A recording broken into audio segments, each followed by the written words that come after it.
ചർച്ച അപ്ഡേറ്റ്സിലേക്ക് സ്വാഗതം.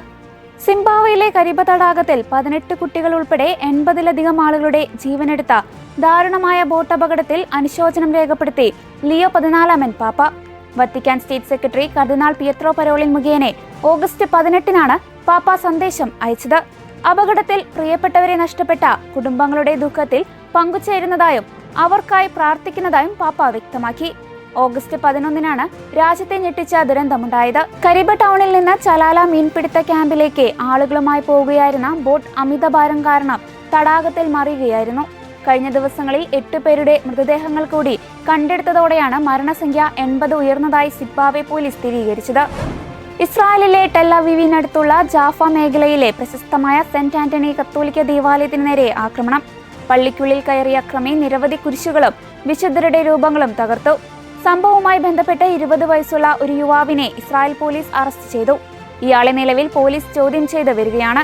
ഞായറാഴ്ച രാവിലെ പള്ളി അധികൃതർ നൽകിയ പരാതിയെ തുടർന്ന് പോലീസ് സ്ഥലത്തെത്തി പരിശോധന നടത്തുകയും പ്രതിയെ ഉടൻ തന്നെ പിടികൂടുകയും ചെയ്തു. ഇസ്രായേലിൽ ക്രൈസ്തവ ദേവാലയങ്ങൾക്ക് നേരെയുള്ള ആക്രമണങ്ങൾ സമീപകാലത്തായി വർദ്ധിച്ചു വരികയാണ്.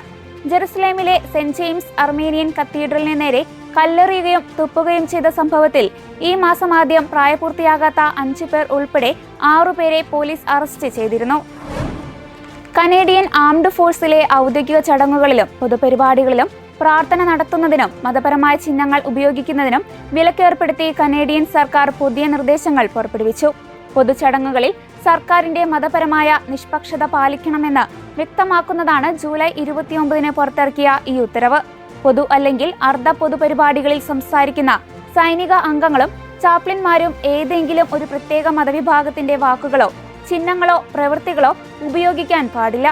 ഔദ്യോഗിക സൈനിക ചടങ്ങുകളിലോ അനുസ്മരണങ്ങളിലോ പ്രാർത്ഥനകൾ നടത്തരുത്. പ്രാർത്ഥിക്കാൻ ആവശ്യപ്പെടുന്ന സാഹചര്യങ്ങളിൽ പ്രത്യേക മതാധിഷ്ഠിതമല്ലാത്ത പൊതുവായ ആത്മീയ ചിന്തകൾ മാത്രം പങ്കുവയ്ക്കാം. ഈ നിയന്ത്രണം ചാപ്ലിന്മാർക്ക് മാത്രമല്ല, കനേഡിയൻ ആംഡ് ഫോഴ്സിലെ മുഴുവൻ അംഗങ്ങൾക്കും ബാധകമായിരിക്കും.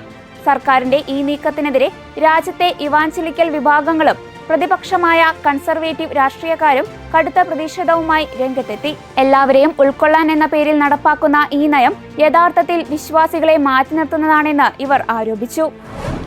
ഏറ്റവും കഠിനമായ സാഹചര്യങ്ങളിലും ദൈവത്തിലുള്ള വിശ്വാസം ക്രിസ്ത്യാനികൾക്ക് ജീവനും പ്രത്യാശയും കാത്തുസൂക്ഷിക്കാൻ കരുത്ത് നൽകുമെന്നും തിന്മയുടെ ശക്തി ഒരിക്കലും അന്തിമമല്ലെന്നും ജെറുസലേമിലെ ലത്തീൻ പാത്രിയാർക്കീസ് കർദിനാൾ പിയർ ബാറ്റിസ്റ്റ പിസബല്ല 2026 ഓഗസ്റ്റ് 15 ശനിയാഴ്ച തെയ്ബയിലെ ലത്തീൻ ചർച്ച് ഓഫ് ക്രൈസ്റ്റ് ദി റെഡീമറിൽ പരിശുദ്ധ കന്യകാമറിയത്തിന്റെ സ്വർഗാരോപണ തിരുനാളിനോടനുബന്ധിച്ച് അർപ്പിച്ച വിശുദ്ധ കുർബാനയ്ക്കിടെ വിശ്വാസികളെ അഭിസംബോധന ചെയ്ത് സംസാരിക്കുകയായിരുന്നു അദ്ദേഹം.